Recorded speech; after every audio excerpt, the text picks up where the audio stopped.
Okay,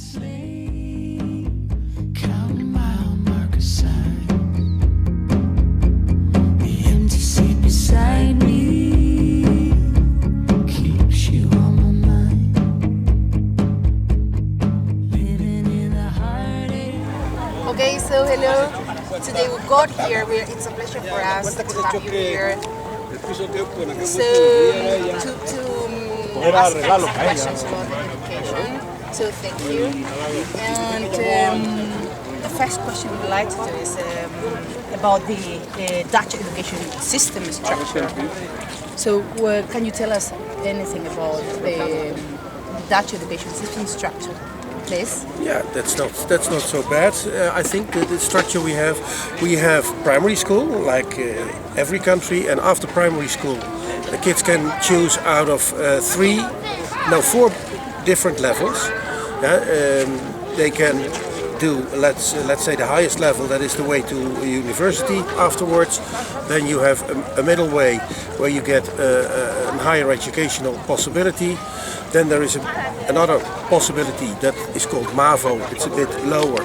Then they can learn for how do we call it? Vocational training. And there is for those who have much difficulties with learning, there is only after primary school a fast start in vocational training. So there are 4 levels. Okay. Yeah, based on the intelligence and the possibilities of the kids. Okay, based on the intelligences. Yeah. Okay, so you said that you got an exam before. Yeah. No. Yeah. No, they have kind of a. They have tests. Yeah. State tests. At what age? At the end of primary school. At the end of primary school, they've got a test. Yeah, 12 years old. Yeah, but it's more an intelligence test. Okay. And the outcome of that test is one of the things which is important for the level they can get into. And certainly what the teacher of the primary school, the last teacher of the highest year, will tell, that is very important too. Okay. And do parents usually agree with the decision teachers take, or? Depends on the school, depends on teachers, Yeah. it depends Okay. on how serious parents want their children to succeed. It's different. But It's a problem. I think it's a problem in every country, but it's difficult to. it's a problem for the primary school teachers, because we as a secondary school have to accept the advice of the primary school. Okay, you accept. We have to accept it. Okay, so you cannot say anything about that. No. All right. You cannot also refuse to take a child. So, and the student can change the way they were advised for, or not? The decision teachers at primary school took, or not? Sometimes the decision out of primary school wasn't that good, so then we noticed that in year 1, sometimes even in year 2, and then they are going to shift from level. That is possible, but we shouldn't do that too much, because then we get. But there is the possibility. Yeah, there is a possibility. Okay, that's cool. And what are the main differences you have noticed between Spanish and Dutch education? Difficult to say, because I think that we are far too short to determine what it could be. You're right. But from what I see, it's the only thing that I can notice is English, on the level of English, because this is the only thing I can judge. And if there is a difference, it is perhaps something to do with the country. You know, we are in Holland, it's a very merchant-oriented country. You know, let's trade, let's make money, so let's know languages. And languages are quite an important part in Dutch education. If you go, for example, to pre-university level of the high school, you have to take 1 foreign language. You cannot enter university with only one foreign language. You have to English, German, Or French, and in some schools Spanish as well. Some schools introduce Spanish. Schools are free to offer foreign languages. They have to teach English, but for the rest they are free to choose. So you can choose Spanish and Russian. There are schools where you can learn Russian too, but that's very uncommon. Yes, you're right, because we are really impressed about the level of English of your students. So maybe it's related to political. No, it is. In this case, it is something different because you are talking to bilingual classes, and all these kids, decided a number of years ago to follow bilingual education, which means that they already had some knowledge of English, or they like English, they knew English, they wanted to do even better. And then you have a kid who is already motivated. And we have also regular classes with just people who go to the high school, but they are not interested in bilingual education. What does it mean? That their level of English could be worse, but it is not, because they learn a lot. Every time they do TV on, there will be programs with subtitles. We are surrounded by English. We do not have so many synchronized programs as we do. That's one of the main things, I think. They are, you could say, they are living in an English society.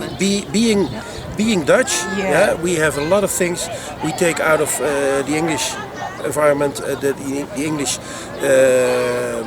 way of doing things. To give you an example, if you look at the front cover of the Cosmopolitan, there's this magazine for girls, a Dutch edition will have, we once counted it, out of, 40 words on the front cover, there were only 7 in Dutch. All right. And the rest was English? The rest was English. Yeah, so they watch TV in English, they read a lot in English. They read also, the students that we have definitely read in English. Yeah, of course. It's normal for them. I mean, it is usual for them. But we see also the same problem in Germany, because in Germany, like in Spain, you do not have that much English on TV, on the radio. Yeah. Their knowledge of the English language is also far less. We see that in the exchange with the German schools. We have to. They have the same problem you have here in getting really into the language. That is the hard thing for you to do, because you always have to put it as an extra, and for us it's easier to do because we can refer to television, books and everything. Yeah. So you said that you've got another German exchange. So how many exchanges do you usually have per year? We have, in the second year, we have an exchange with German schools, and in the 5th year we have this exchange with your school here in Spain. Okay, and why Spain, Eddie? Spain was, you could say, more or less a coincidence, because of Melissa in this case. She comes from Enschede. Her parents were acquainted with one of our former English teachers, and he's retired now, and that's the way things started.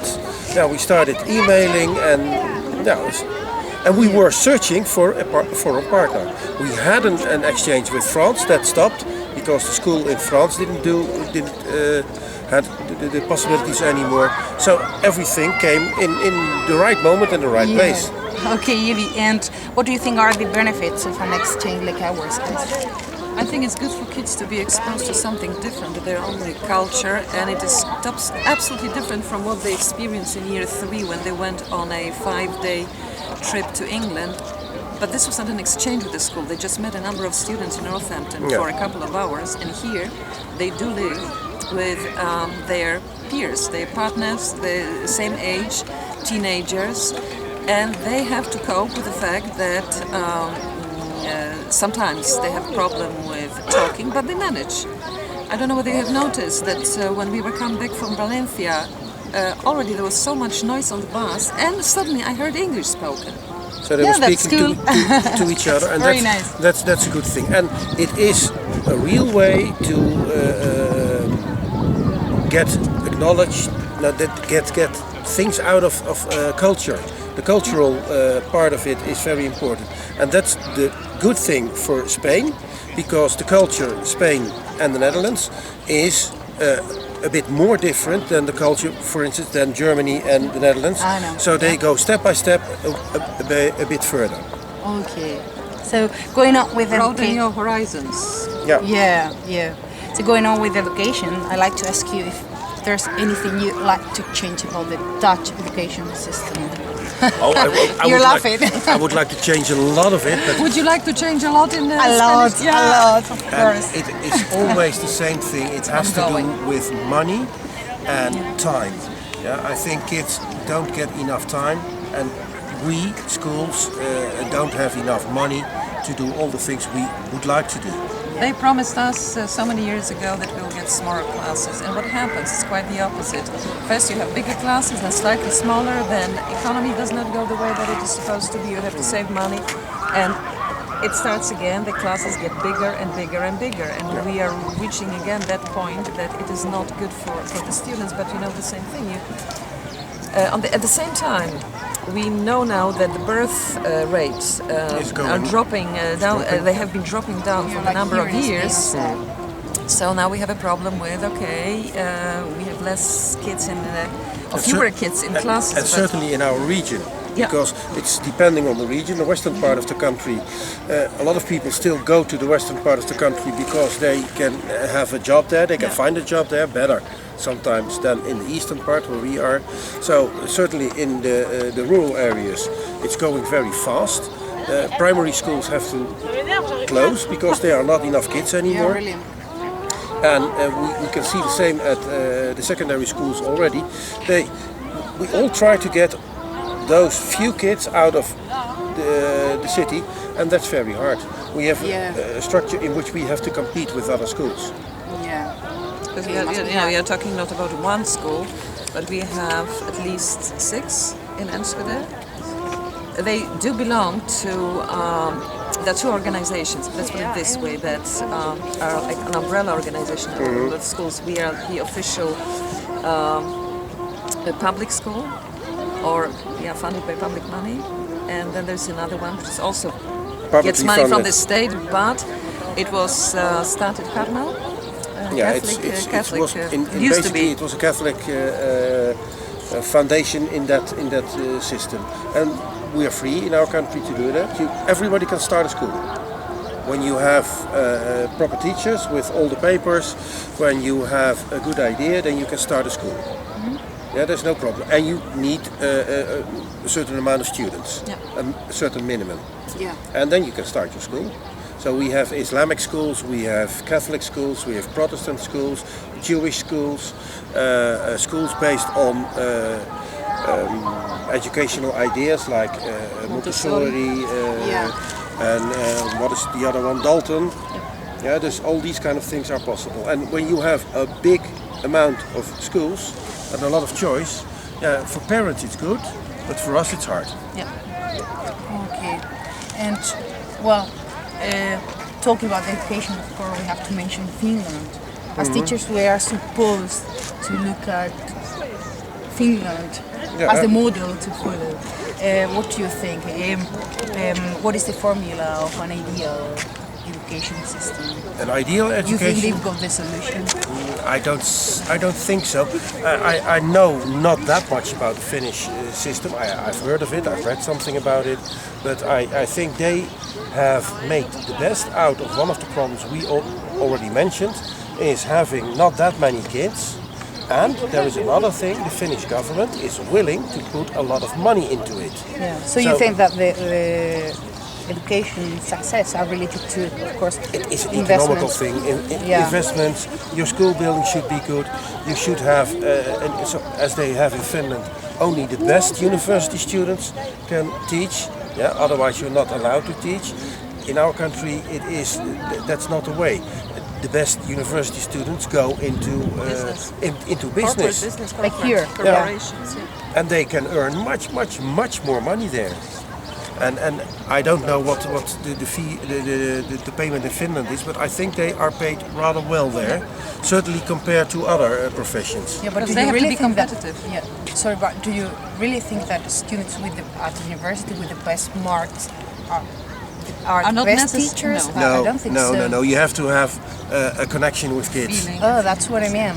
So I really don't understand why they say our best students are the teachers. So that's true, but I think when you are putting them on a higher level in your country, making them more important, then there is. They offer them status and financial security, and then it is worthwhile. They will come. And then they think, okay, this is what I want to do. You used to have in Holland 40 years ago, teachers were one of the best paid professions in, and then they so-called froze the salaries. And then what happened is that many people dropped out of the business and stopped teaching because it was not any more financially attractive. Yeah. Or not attractive enough. Yeah, or not attractive enough. Yeah. Are teachers in Holland well considered socially? They were better. They had a better status than now. Now it's, you could say in former days you had in a village you had the doctor was important, the mayor was important, and the teacher of the school was Exactly important. the same than in Spain. Yeah, and the teacher isn't in that row anymore. Yeah, exactly the same. It happens the same here in Spain. So, guys, I think it's enough, and it's time to pick up our children. Yes, So, otherwise they are sinking all the boats. yeah. So thank you very much for answering our welcome. questions, and thank you very much. Thank you for your time and for the lovely time we are having here. We are enjoying ourselves tremendously. Okay. Come on, let's go back. Thank you. Thinking about you.